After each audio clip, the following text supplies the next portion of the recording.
Assalamualaikum warahmatullahi wabarakatuh.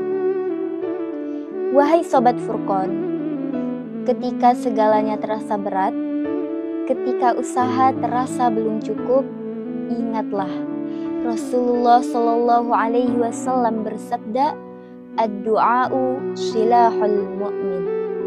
Doa adalah senjata bagi orang beriman. Hadis riwayat Al-Hakim. Doa bukan berarti lemah.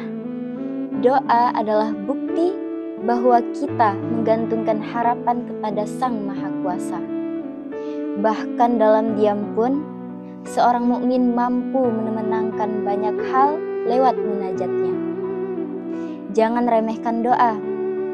Ia bisa merubah takdir, menguatkan jiwa, dan mendekatkan kita kepada Allah. Teruslah berdoa meski air mata tak terlihat. Sekian dari saya. Wassalamualaikum warahmatullahi wabarakatuh.